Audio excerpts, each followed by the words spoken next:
Number 220. Consider the following. Weight of 6 boys equals weight of 7 girls equals weight of 3 men equals weight of 4 women. If the average weight of the women is 63 kilograms, then what is the average weight of the boys? So pause the video and try to answer. So the choices are 40, 42, 45, 61, and 63 kilograms.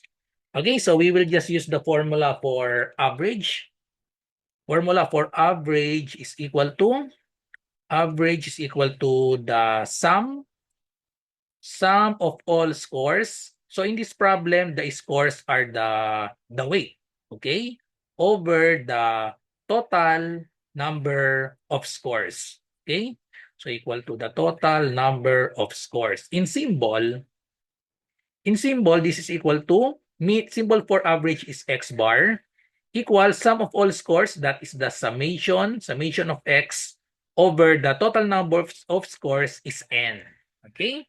So we have given here, if the average weight of the women is 63 kilograms. So given the average, the x bar, average weight of the women is 63 kilograms, then what is the average weight of the boys? So we're looking for the average weight of the boys. Since the given is the average weight of the women, and we are given, another given is weight of the 6 boys, weight of the 7 girls, weight of the 3 men, and weight of 4 women. So actually, we can cancel these 7 girls. We don't need this in the problem. Weight of 7 girls and weight of 3 men, we don't need that. So we will only use the weight of 6 boys. Weight of 6 boys equals the weight of 4 women. So weight of 4 women. So we will just use this equation.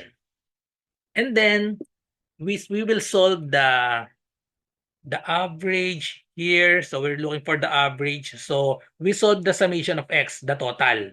So the summation of x, so we just multiply this n times the x bar. So the total summation of x is equal to n times x bar. Okay, so n times x bar.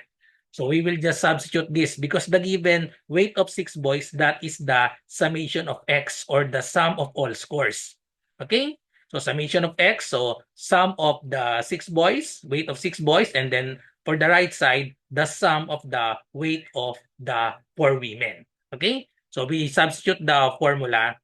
So let's just put subscript 1 here. So we have n sub 1 x bar equals x bar 1, and we have n sub 2 x bar 2.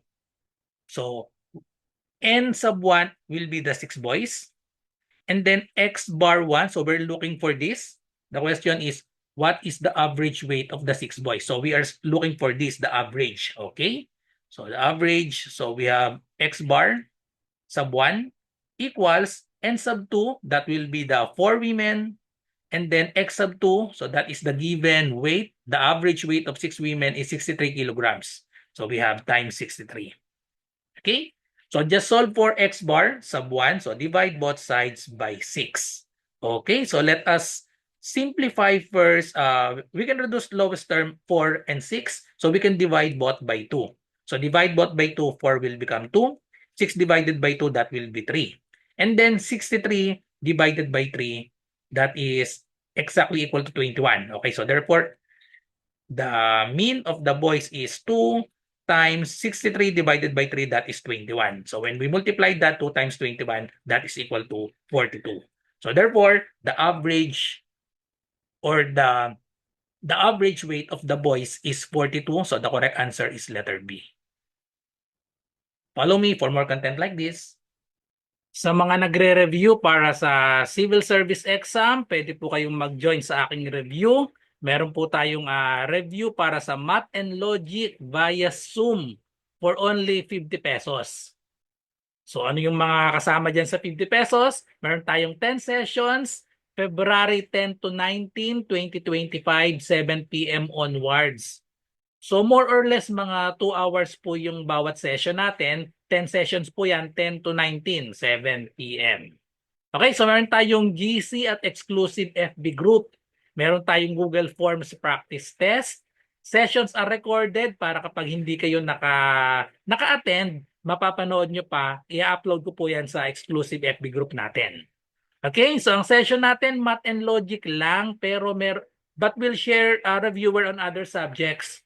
So yung mga reviewer natin sa ibang subjects, i-upload ko po yan sa ating FB group. Yan po yung mga nasa Google Forms na practice test. So ito po yung mga example. Ito po yung mga example na Google Forms natin sa ibang subjects. So verbal ability, medyo marami na. May 13 na ako dyan. Numerical reasoning, Gen Info, Filipino, and then madadagdagan pa po yan.